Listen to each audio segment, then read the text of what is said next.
Cheap cars are going to be a thing of the past.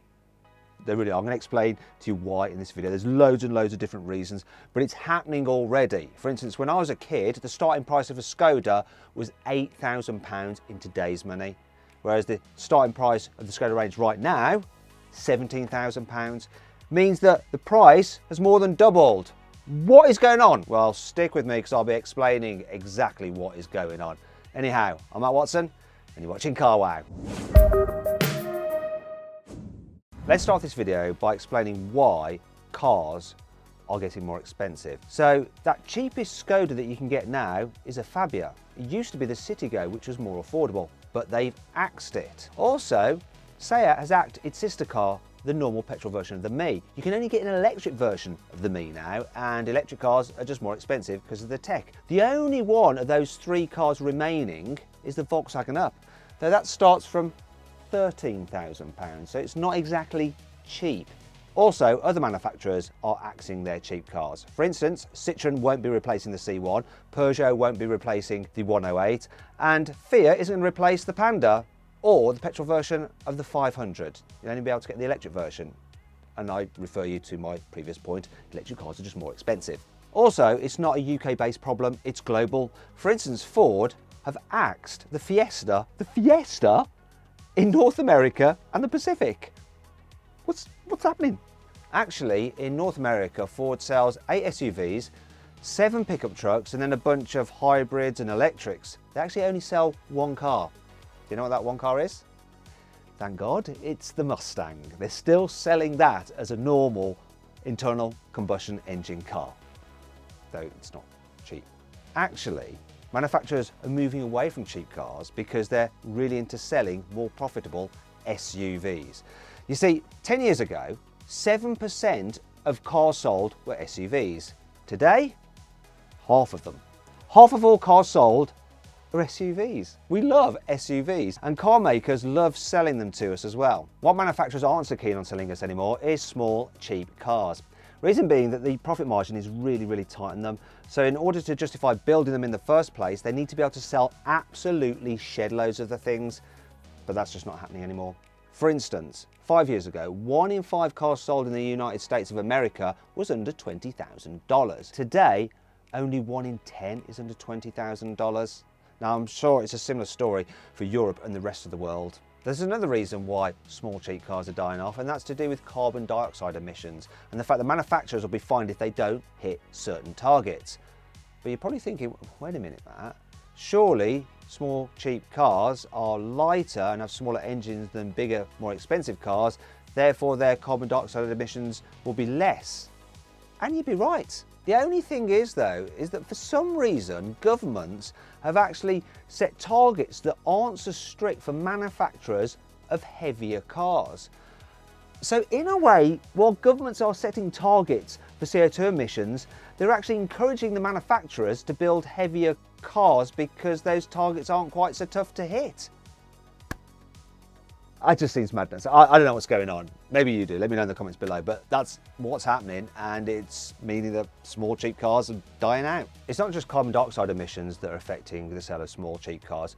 It's also the forthcoming Euro 7 regulations, which also monitor other things such as like particulates and NOx emissions and stuff like that. And there's rumours within the industry that the new Euro 7 regulations are going to be so tough that it's going to cost between £1,500 and £5,000 in order to make a car Euro 7 compliant. And that could actually just make internal combustion engine cars, petrol and diesels, completely uneconomical to build. And that obviously leaves us with electric cars. And as we all know, electric cars don't tend to be cheap. For instance, the cheapest electric car you can currently buy is a Fiat 500e. Starts from £20,000, but that includes a £2,500 government grant, which you won't be getting when every car's electric. So that would work out to £22,500. The cheapest internal combustion engine car you can currently buy is a Dacia Sandero, and that costs £8,000, so definitely cheap.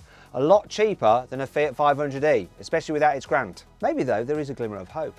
After all, Dacia has built its brand on selling affordable cars, so surely its EVs will be affordable. I'm not sure how affordable. You see, it's just launched an EV called the Spring in mainland Europe, and it costs £15,000. So almost twice the price of the Sandero. I think we're going to be in trouble. Speaking of the Sandero, that brings me on to safety. You see, that car only scored 2 out of 5 stars in the latest Euro NCAP crash tests.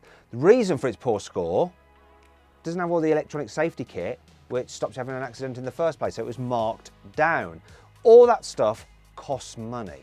Also, building in crumple zones and stuff like that all adds to the cost of a car, bumping up the price, meaning cheap cars become less viable. It can also mean that certain cheap cars are actually withdrawn from sale. For instance, back in 2017, the Fiat Punto scored no points in that year's Euro NCAP crash test, and so it was withdrawn from sale entirely. The bad news for cheap cars such as the Dacia Sandero is that from 2022, the European Union is mandating that all cars should be fitted with certain levels of safety kit as standard, and obviously that's going to add to the cost of the cars. Now here's a quick rundown of some of the kit they're going to need to be fitted with. Advanced emergency braking. Alcohol interlock installation facilitation. Basically that means that if you get caught drink driving, then the police can quite easily just put a breathalyzer in your car so that you can't drive it unless you pass the test. Drowsiness and attention detection. Accident data recorder. An emergency stop signal. Full width frontal occupant protection. Improved seat belts. I think that just means improved seat belts. Head impact zone enlargement for pedestrians and cyclists, and safety glass in case of crash. Intelligent speed assistance. Lane keeping assist. Pole side impact occupant protection. And finally, a reversing camera or detection system. So basically so you don't like reverse into stuff. And obviously all of that adds to the cost, making the car more expensive and therefore no longer cheap. But why does cheap cars dying off really matter?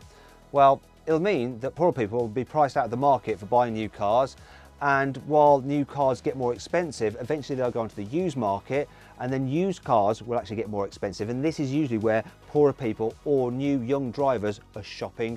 As a result, they probably won't be able to afford to buy a car, and therefore they won't be able to get around as easily as before, which quite frankly isn't very fair.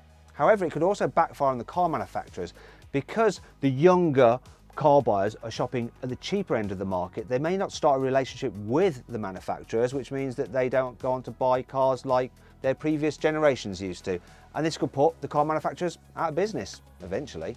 So I've given you the problems. What are the solutions? Well, one would be for more manufacturers to join forces to get economies of scale to help bring down the cost of the components for electric cars. Also, governments continuing with grants on electric vehicles even when pretty much every new car has to be sold as an electric car. There may be just natural fashion trends. We'll see a switch away from big SUVs back to smaller cars, which are obviously less expensive to make. Who knows what's going to happen? What do you think? Let me know in the comments box below. Do you think that cheap cars are going to be a thing of the past?